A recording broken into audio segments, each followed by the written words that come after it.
serikali inaendelea kuhamasisha wananchi wote kujisajili katika mamlaka ya bima ya afya ya jamii maarufu kama SHA ili kunufaika na huduma bora za afya. Lakini je, wananchi waliovuta umri, hawa ni wakongwe, wazee, ajuza na hata bikizee, wanafahamu nini kuhusu SHA?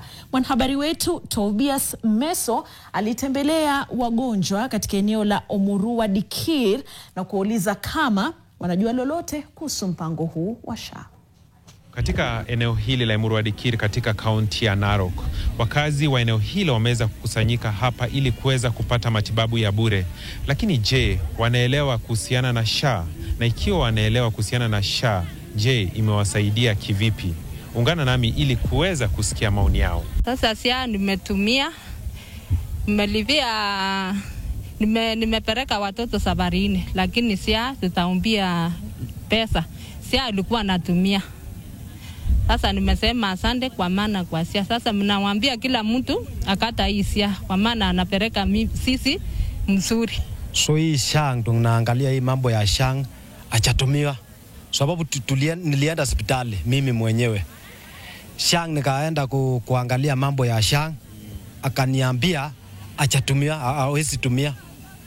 So hii SHA wengine anasema inaendelea, lakini kwa upande wangu ama upande wa wengine ijatumia. Tunaambiwa hii SHA inatumika, lakini enyewe tunaona watu wengine wenye wanaenda kutibiwa hospitali, anaambiwa wenye wenye wako outpatient hawaitumiki. Sasa sijui ni kwa nini juu hata mimi nilikuwa na koida na nishauliza kwa hospitali kabla, nikaambiwa outpatient haifanyi. Sasa nikashangaa, na nilikuwa na NHIF huko mbeleni na ilikuwa inafanya. Sasa hii haifanyi hiyo SHA. Mtushughulikie tafadhali.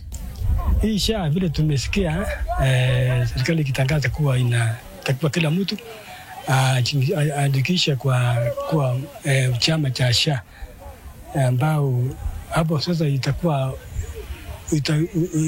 usaidizi kwa kila chama kuhusu ugonjwa. Maana serikali ilisema kuwa iandikishe kwa SHA.